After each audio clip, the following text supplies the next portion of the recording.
everyone. It is now a week into November, and you all know what that means, right? Maybe you don't, but it's time for a cross-stitch whip progress video.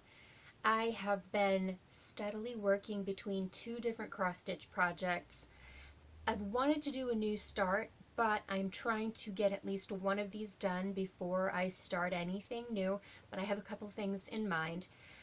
The first one I have been working on, and this is the most progress on this project, is my Core Ibatacore Autumn Sampler.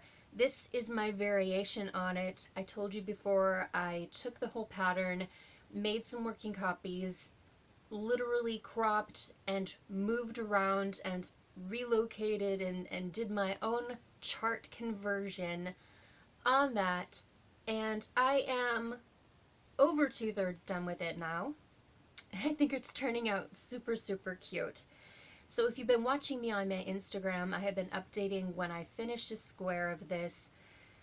I'm not far from finishing my 5th square. So this is how it's looking so far, and I think it is turning out so cute. So up in the top corner, I have my little pumpkin in a cage. And that was a lot of back stitching on that one. As you can see from the back, there was, yeah, a lot of back stitching there. But it worked up really cute. And then the bottom one is a lamp. Or it's a bell. Is it a bell lamp? Here's the little witch. I wasn't going to put the witch in this picture because I'm not a Halloween girl. But I just thought she was such a cute little character, I had to include her in there. Creepy spider and all. And then this top one, and I'm having a hard time seeing where I'm located here. Here's the little basket of fruit, which I felt kind of just anchored the picture, kind of gave it some balance.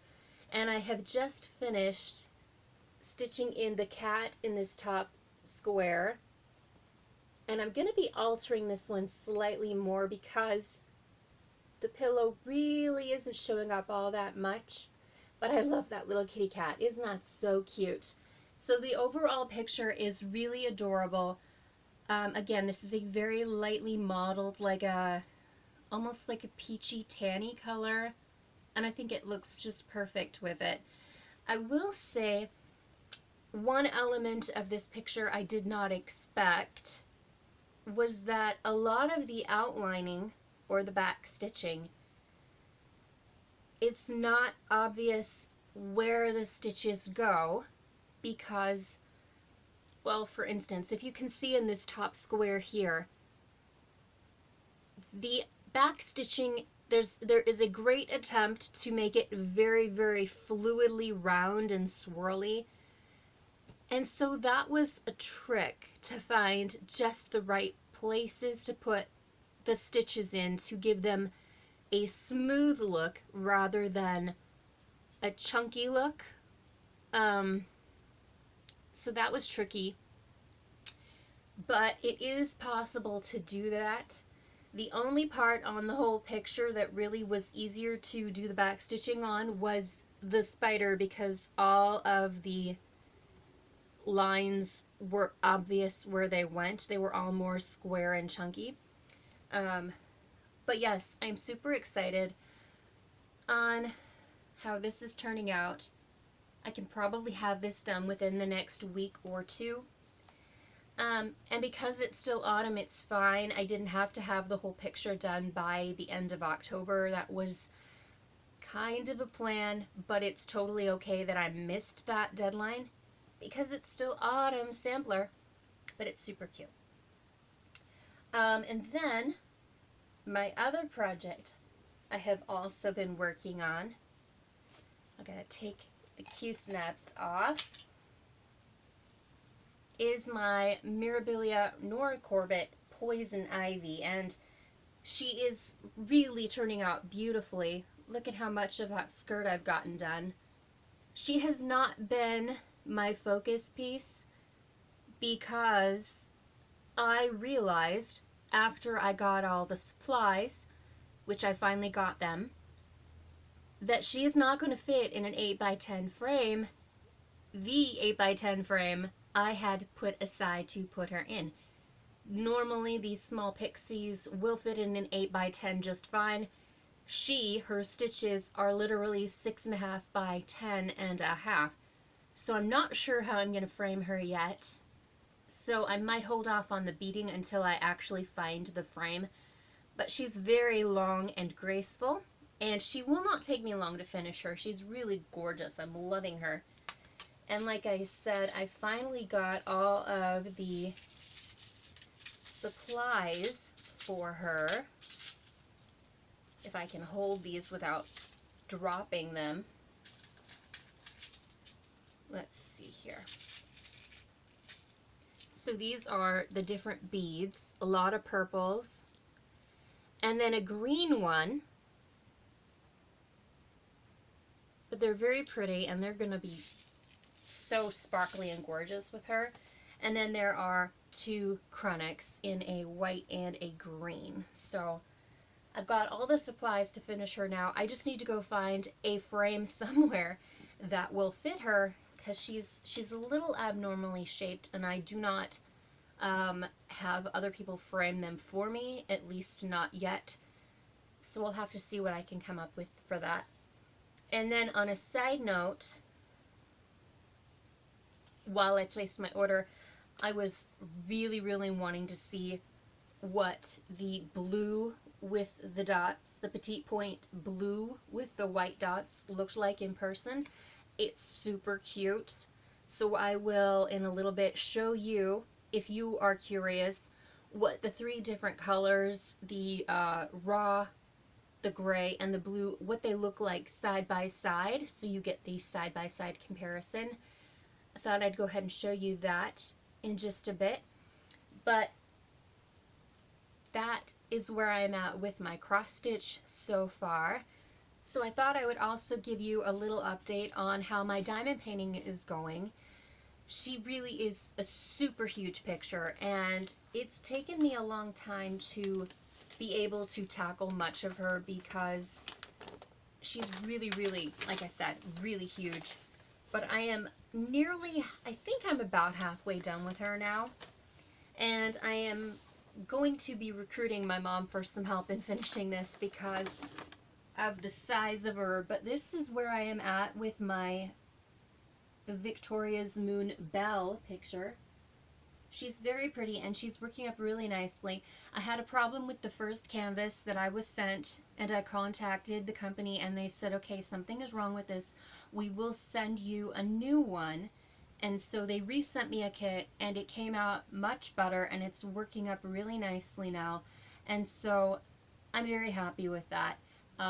Like I said, though, so big, I'm going to have to recruit my mom to help me because I should have been done with this by now. It's just been so big. I've been having a lot of back pain, and it's a lot of leaning, and I usually work on it for about 1.5 hours to 2 hours at a time. And by the time I'm done, I am basically beat for the whole rest of the day. I just have to lay down and relax my back and get my back to stop hurting so much. But she really is turning out really pretty, and I'm sure she'll be lovely when she's finished. But that's the progress I've made on diamond painting. I haven't been working on diamond painting a whole lot, other than that one kit. I've been basically focusing on my cross stitch, which I've been loving lately. And it's so relaxing, and I can lean back and work on it and not be strained. As for what am I going to do with this little blue polka dot fabric, I'm not sure yet, but I'm thinking like a country cottage picture. There's a couple of those I really like. So I'm going to be figuring that out. I got the smallest size, which is about an 8x13. So I've got to figure out what will fit on that piece. I know I have a few options, so it'll be fun to discover what belongs on that. So I've been trying to think of ways to make this time of year seem a little more light and bright and fun. And so I had the idea, and I'm just going to throw this ball out there and see if any of you want to catch it and run with it. I would love to find a fellow cross-stitcher, a floss tuber, to do a gift exchange with. preferably from the United States, just so that the shipping back and forth for either one of us is not cumbersome or a burden. I don't want that. But we could put a price limit on it, or we could just go crazy. I think it would be so much fun to just have a gift exchange, like from friend to friend, just sending something to someone who loves a similar craft or has similar likes to me in general. So if there's any one of you out there who would like to do this with me, please either leave me a comment down below or send me an email. My email address is down in the description box below. That would probably be better. I would love to hear from you, and I would love to know if someone's interested in doing this with me. I wanted to mention it early enough so that we're not stressed and it's not like this last minute hectic thing. We can kind of have time to mellow and think it over, and it won't be a challenge to do. So anyway, yes, let me know. Also, to all of my new subscribers, I want to say thank you so much for giving my channel a try. If you have not subscribed, please do. And if you want notifications of when I post new videos, please click that little bell down below and you will be alerted to any new videos I post. I really appreciate comments, and please, please, the likes are so nice too. I had a question before I sign out, because of the time of year it is. What is your favorite Thanksgiving tradition, and what is your favorite Thanksgiving entree, side dish, dessert, any kind of thing to do with food? What is your favorite part? Mine would be my mom's candied yams. I love them so, so much. They are so good. Or if I can make it and modify it to where I can eat it just so, I love my pumpkin cheesecake. Please tell me what yours are down below. I look forward to hearing from you. Thank you for visiting me today, and until next time, ciao for now.